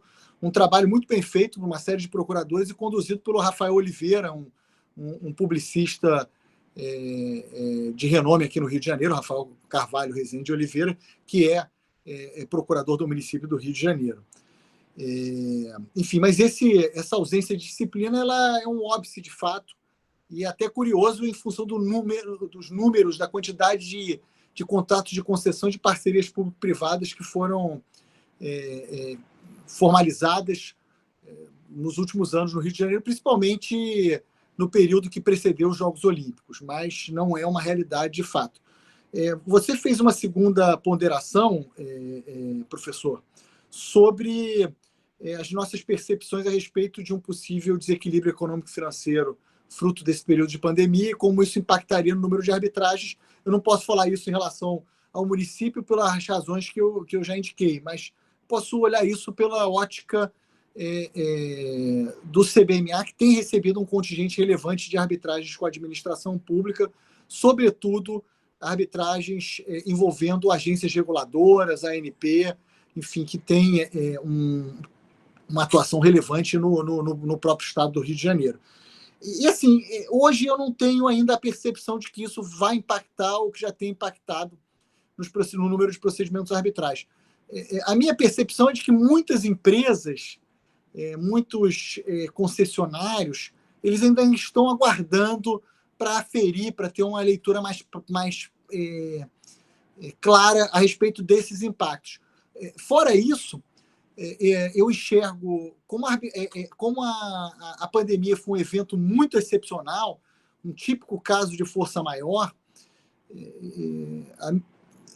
Eu acredito que ainda existe um momento anterior de se buscar essa recomposição do equilíbrio econômico-financeiro, se buscar uma solução para a questão de forma amigável, sem a necessidade de se recorrer à arbitragem. Então, eu não acho que a gente consiga medir esses impactos nesse momento.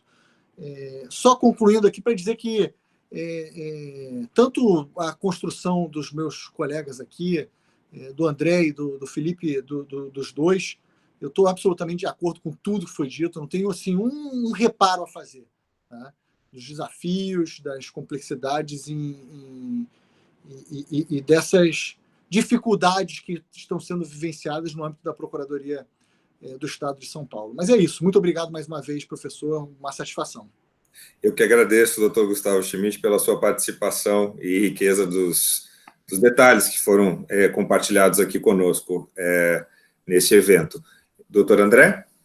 Obrigado, professor. Bom, endereçando aqui os questionamentos e as provocações que o senhor fez, a primeira delas foi em relação ao número de arbitragens como uma decorrência de problemas contratuais relacionados à pandemia. Acredito que sim, acredito que teremos um incremento da quantidade de arbitragens.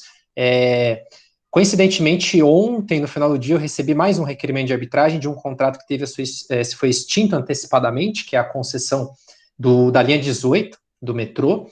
É um litígio de 950 milhões de reais que está começando, é um litígio novo nosso, e eu acho que isso vai acabar acontecendo. Como o Gustavo mesmo comentou, talvez não aconteça de forma tão imediata, mas eu acho que com o passar do tempo, esfriando um pouco a pandemia agora, e as concessionárias tendo uma noção mais apurada dos eventuais prejuízos que elas possam ter enfrentado durante esse período, a gente vai ter sim um incremento da quantidade de arbitragens e de litígios judiciais também, né?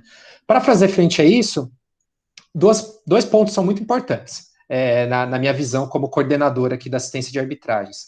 O primeiro deles é bastante desafiador, que é o aprimoramento da nossa equipe, não em termos qualitativos, porque todos nós aqui participamos de todos os congressos, estudamos bastante, temos feito cursos de pós-graduação na área, mas de quantidade também de pessoas, precisamos de equipe, né? Isso é sempre um desafio em termos de advocacia pública. Eu vejo aqui que tem alguns advogados públicos que estão me assistindo, e acho que eles vão compartilhar essa opinião comigo, que uma das coisas mais difíceis na advocacia pública é a formação de equipes, especialmente no contexto da arbitragem, porque no contexto da arbitragem a gente trabalha com uma complexidade de temas e com uma quantidade reduzida de processos. Então, hoje a gente tem muita dificuldade de justificar perante a nossa instituição o incremento dos nossos quadros na assistência de arbitragens, sendo que nós estamos em 9 arbitragens hoje em andamento, 5 como parte e 4 como intervenientes, né? Sendo que um procurador do Estado que atua no contencioso hoje da PGE São Paulo cuida, em média, de 3 a 3.500 processos.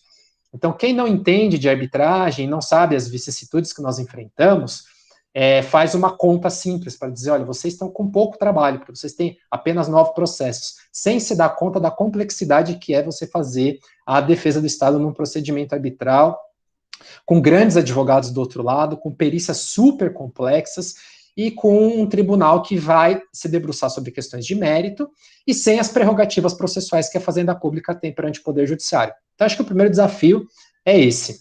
O segundo desafio é um tema que a doutora Paula estava falando assim que eu entrei aqui na nossa conversa, que foi a respeito de assistente técnico. Então, esse é um outro problema, porque a advocacia pública, pelo menos a nossa aqui no estado de São Paulo, em regra, trabalha com, ou não trabalha com assistentes técnicos, ou tem uma equipe própria de prepostos, engenheiros ou contadores, ou no Poder Judiciário faz credenciamento de contadores para ações judiciais de menor complexidade. Nas arbitragens, a gente precisa ter um apoio técnico mais qualificado, seja para uma equipe técnica própria, que tem sido cada vez mais raro no estado de São Paulo, ou pela contratação de assistentes técnicos. Então, eu acho que esse é um segundo momento, é algo que nós estamos impulsionando aqui na PGE de São Paulo, é uma contratação de alguma desses grandes players de mercado, que trabalham exclusivamente no assessoramento técnico de engenharia, contabilidade e economia para procedimentos arbitrais, para nos auxiliarem em todos os processos. Então, essas aqui são cenas do próximo capítulo da PGE São Paulo, a contratação de assistentes técnicos para os nossos procedimentos aí de forma abrangente para todas as causas. Bom, sobre cláusula padrão, que o doutor Justino também comentou, realmente a gente tem uma cláusula padrão que foi formulada em 2013, antes do advento do nosso decreto, e antes também da reforma da lei de arbitragem, de 2015. Então, ela buscava trazer algum nível de segurança jurídica para o gestor público num contexto em que a própria celebração de cláusula compromissória pelo Estado era algo bastante questionável, né? E hoje, essa cláusula arbitral está desatualizada, em razão da reforma da lei e em razão do advento do nosso decreto paulista.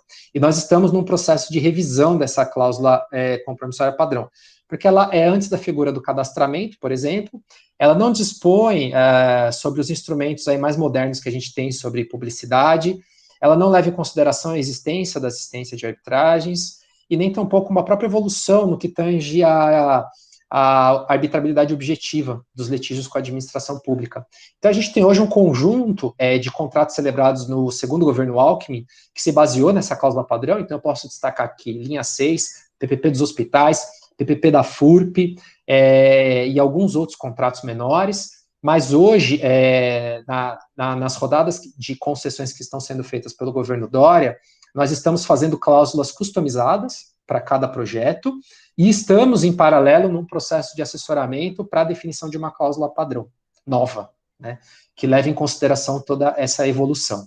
A cláusula padrão da PGE, como o professor Justino colocou, ela nunca é mandatória, obrigatória, ela decorre de um assessoramento jurídico nosso, que nunca é vinculante para o gestor público, que pode adotar outras alternativas. E esse foi o caso da Artesp, né? A Artesp, ela adotou um caminho próprio para a redação das suas cláusulas compromissórias, e é um caminho que, em sede acadêmica, eu tenho feito algumas ressalvas. Eu tenho um artigo que foi publicado no Jota recentemente sobre isso, e vocês vão encontrar essa cláusula própria da Artesp nas concessões que vão da Rodovia dos Calçados, que é 2015, até o último lote, que é o lote de Pipa, Piracicaba Panorama, tá? E, basicamente, ela tem 2 pontos que me preocupam muito. O primeiro deles é uma escolha a priori da Câmara Arbitral responsável pela administração do litígio, em que há, por exemplo, na Rodovia dos Calçados, a escolha do Cansa-CBC. Eu não tenho nada contra o Cansa-CBC, é uma das principais instituições que administram procedimentos no Brasil, mas eu acho que eles deveriam ter respeitado a nossa sistemática do cadastramento, porque ela foi criada justamente para que haja uma possibilidade de revezamento entre vários prestadores desse tipo de atividade que são de qualidade, que estão presentes no Brasil. Então, a definição a priori, como costuma acontecer nos contratos privados, eu acho que não deveria ser feita pela administração pública. Eu acho que é muito saudável para a gente ter algum tipo de revezamento entre vários prestadores possíveis, até para que a gente possa experimentar, verificar vantagens, qualidades, problemas e etc. E o outro ponto, esse que eu acho que é um pouco mais grave, que me preocupa um pouco, é uma delimitação de escopo da cláusula compromissória.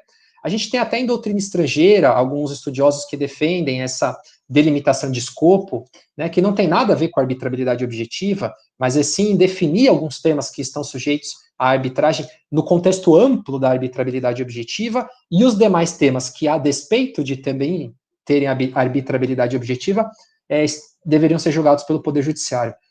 Eu acho que essa solução ela tende a criar muito problema, ela pode gerar insegurança jurídica. Em determinados pleitos, a gente não consegue, de antemão, perceber a subsunção daquele pleito exatamente na cláusula ou fora da cláusula. Então, eu sou bastante crítico disso. Eu acho que se a administração pública faz a opção pela arbitragem num determinado contrato, tudo que tem a ver com direito patrimonial disponível deve estar sujeito àquela cláusula. Então, esse ponto, realmente, eu sou bastante crítico. Bom, as perguntas do doutor Justino foram essas. O Felipe fez uma intervenção muito interessante sobre a atuação proativa da advocacia pública, e eu também sou um dos grandes entusiastas do tema, e a nossa assistência de arbitragens também tem feito essa atuação proativa, que vai até além das nossas competências, mas que a gente entende que é muito importante. Então, além do assessoramento jurídico na redação das cláusulas compromissórias e da representação do Estado de São Paulo nas suas arbitragens, nós estamos atuando também numa parte pré-litígio, em uma parte de gestão contratual. Então, os contratos hoje que contém cláusula compromissória também contam com o assessoramento nosso na gestão do contrato, justamente para evitar que o conflito ocorra. E quando acontece o conflito, a gente tenta tomar todas as medidas possíveis para que esse conflito se encerre sem o advento da arbitragem em si, que é algo que reduz custos para as partes, diminui a animosidade entre as partes e atende ao interesse público, que é a prestação do serviço objeto daquela avença. Eu me orgulho muito de ter encerrado 2 procedimentos arbitrais recentemente mediante acordo. Eu fico muito mais orgulhoso em fazer um acordo do que em ganhar uma arbitragem. Um deles foi o contrato de PPP da Tamoios, que se encerrou mediante acordo, sem a necessidade de análise do mérito da questão pelo tribunal arbitral. E outro, que eu acredito que vocês devem ter visto nos jornais, foi o encerramento da arbitragem da linha 6, que terminou com um grande acordo. Nós encerramos um litígio de 1,2 bilhões de reais, que nos preocupava bastante, e um grupo espanhol, que é a Acciona, está retomando as obras a partir dessa semana, e a gente espera que nos próximos anos a gente tenha uma nova linha de metrô operando em São Paulo. Muito obrigado. Muito obrigado, doutor André. Eu gostaria, portanto, de agradecer a todos os integrantes desse painel, que foi riquíssimo, né? Passamos um pouco do nosso horário de aula, né? Lembrando que esse painel está inserido no curso de mestrado, doutorado, arbitragem, dispute board, desenvolvendo a administração pública no Brasil, Faculdade de Direito da USP. Eu sou o professor Gustavo Justino de Oliveira, que ministra o curso, juntamente com o professor Felipe Stefan, da PUC de São Paulo, como professor colaborador, e também o professor Gustavo Schiffler. Eu gostaria, portanto, de agradecer imensamente a doutora Paula Bucci, coordenadora do NEA-AGU, o doutor Gustavo Schmidt, que é procurador do município do Rio de Janeiro e presidente do CBMA, o doutor André Rodrigues Junqueira, procurador do Estado de São Paulo e coordenador da assistência de arbitragem da PGE de São Paulo, e também o querido professor Felipe Stefano, colaborador aqui do nosso curso, e que integrou e fez um final, né, realmente aqui excepcional aí, com todo o aprendizado, todo o conhecimento, todas as informações que foram nos passadas pelos nossos excelentes convidados. Bom, dito isso, eu gostaria também de agradecer a todos da turma que ficaram até esse horário aqui conosco, todos que vão nos assistir, lembrando, né, que este painel vai ser disponibilizado no menor tempo possível também no YouTube, enfim, em outras redes sociais, e gostaria de fazer a indicação, até porque foi o final da fala do doutor André. Ele tem doutor André Junqueira tem um artigo sobre acordos na arbitragem, e é tão bom saber que o doutor André pratica aquilo que escreve, né, como indicações e prospecções possíveis na arbitragem envolvendo o poder público, que é acordo nas arbitragens, no livro Acordos Administrativos no Brasil, né, da editora Almedina. Se o doutor André me autorizar, gostaria de passar à turma, doutor André, o artigo, se possível, somente o seu artigo. Claro, pode passar, sem problemas. Vou fazer isso. E também o doutor Gustavo Schmidt, com muito cuidado aqui conosco, nos encaminhou também um artigo dele, seu recente, foi a base, inclusive, da sua fala. Vamos passar também à nossa turma. E gostaria de indicar a todos, né, que vão nos assistir, a leitura, para quem se interessou no tema, né, do nosso curso prático de arbitragem e administração pública, que foi escrito por mim e também pelo professor Felipe Stefan, pela editora RT, publicado no ano passado. Já vamos fazer um ano do livro, não é, Felipe? E aí estamos bastante felizes aí por tantos frutos que ele vem trazendo para todos nós. Muito obrigado a todos e até um próximo encontro. Obrigado. Obrigado, professor.